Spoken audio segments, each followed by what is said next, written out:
Hello there, we are your hosts Vivek and Pabitra from the Agile Coach podcast.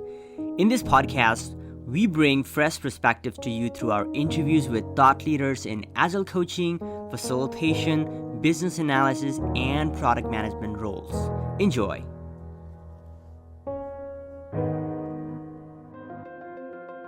What are some ways that they can open up the session and some things that they can really think about? Well, and again, it kind of depends on the meeting. But for example, sprint planning and retrospectives have two different fields. So sprint planning is more about being analytical, looking at work, trying to figure out what you can achieve and stuff like that. Where a retrospective is more introspective, it's more trust-based. If you want honesty in that room, people need to trust each other. And trust isn't a giant leap of faith. Brene Brown talks about how trust is made up of hundreds, if not thousands, of tiny moments. Things where over time, somebody puts a little bit of faith in you, and that faith is rewarded. So I start retrospectives not in the meeting, but in the days, if not weeks before. My friend Wade put together a website called teamfirstdevelopment.com, and he does a lot of improv games. He was very introverted when he was a developer, and he wanted to get out of his shell. So he took as a stretch goal that he was going to learn improv.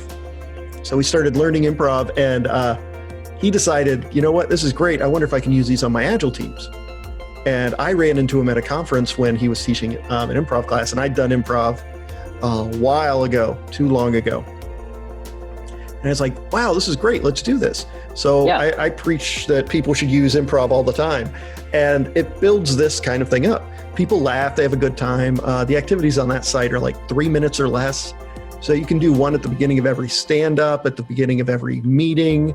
If you're doing a sprint planning or retrospective, you could do a couple at the beginning of that. Get people laughing, energized, and you're building trust. So this has to do with like the neuroscience of how trust and how working together works. So the brain is basically like a fancy pre-caching engine.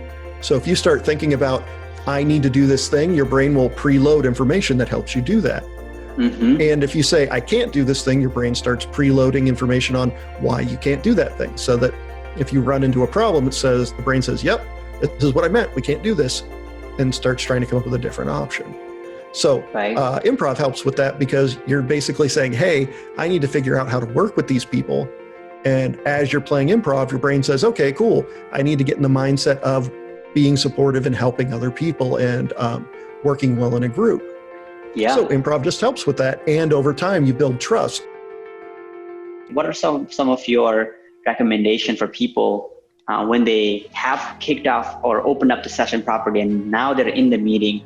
What are some practices or mental models or tools that they can use to show up as a better facilitator? I mean, a lot of it depends on what the work actually is. For now, let's assume that it's not rote. I mean, for example, backlog refinement. I mean, it's hard to make that meeting completely fun, because it's basically, hey, here's a story. Let's talk about this story. I mean, in the end, you start to feel like a comedian where you're just sitting up there cracking jokes while somebody's actually doing work. But in anything that can be truly creative, where you're like, hey, we've got a problem, we don't know how to solve it. I mean, then the sky's the limit. I mean, there's a great book by Luke Homan called Innovation Games, which was the first real published game or book on using games to achieve actual business outcomes. So he has games like Product Box, where you get people together and you're like, what is this thing going to look like? Maybe it's a software product, maybe it's an actual physical product. And then you get people together and you don't just say, okay, brainstorm, hit me. You say, okay, use other parts of your mind. Here's some art supplies, here's a box. Design the box that would advertise what we're going to do, and put all of the things that would grab people's attention. Like, it's going to be faster, it's going to be exciting, it's going to be blah, blah, blah, blah, blah. And then once everybody has created a box that describes what it is, then you look at those boxes and you say, okay, here are the patterns. I mean, in brainstorming, it's all about getting people to come up with ideas, analyzing and looking for patterns. Or first you coalesce, look for patterns, and then mine those patterns for things that make sense, and look at the outliers, because the patterns tell you where you have agreement. The outliers can be where the brand new ideas come in. But using things like Product Box gets you thinking about what you're going to do, and it could be, this is how our team is going to look like, and how we're going to sell our team or our effort or our program, right? And getting people together to work on those. And then he has other games like, at this point, it's become basically just a part of the Agile lore, but Speedboat, where you draw a boat and say, these are the things that are slowing us down, and these are the things that are speeding us up, by adding sails or engines and adding anchors, and you can do things like that. And then from there, you can start making up your own. For example, I was having a problem with one team where there was a lot of unspoken conflict, and they didn't really want to face the problem, because there was one person who had an enormous amount of power on the team, in the organization. So I created a game where I was like, what can I do to make these people laugh and surface this problem? So I made a superhero game, or a supervillain game. And I said, okay, here's the deal. Each one of you is a supervillain, and I want you to tell me all of the things that you would use your superpowers to do to make this project and this team worse. Like, what would you do to just make this team absolutely suffer? And then just go. And they got to be just malicious, and they went through. And the reason why stuff like that works is because in comedy, they say, every joke has a grain of truth. That's what makes it funny. So with this team, some of the stuff we laughed at because we were like, take away the chairs, make them stand, blah, blah, blah. But then eventually we got to the point where we're like, and I can't remember the exact point, but it had something to do with lock people up in boxes so they couldn't talk to each other. Put them in severe isolation so they can't get any support from anyone.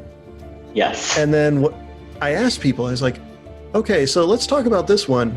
And afterwards I said, okay, every joke has a grain of truth. Let's look at each one of these and figure out what they really say about our team. And we talked about the standing, and turned out people had been stealing chairs. So that was one thing that we could work on.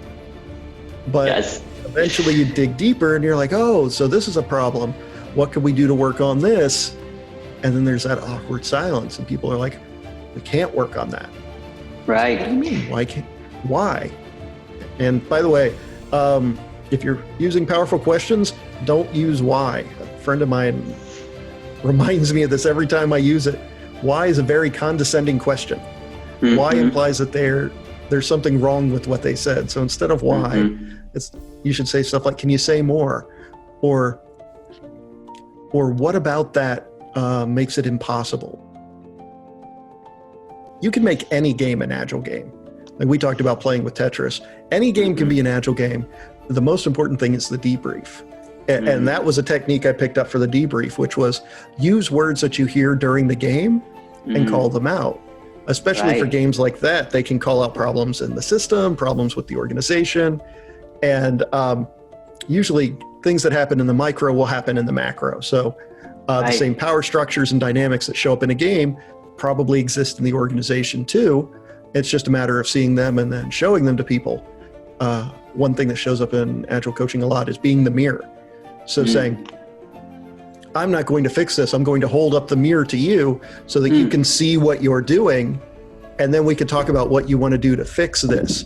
Because I'm not saying there's something wrong with it, but I want to show it to you and say, is this what you want? And if not, how can you be better? All right, that's a wrap with this episode. Thank you for listening till the end. We hope these podcasts are providing value on your Agile journey. If you haven't visited our website, theagilecoach.com, we highly suggest you for other courses and supporting material on your journey. You can also get access to our self-paced courses or learn more about the live training that we provide to become a Scrum Master, Product Owner, Product Manager. With that, we will see you on the next episode. Love and best wishes from the Agile Coach.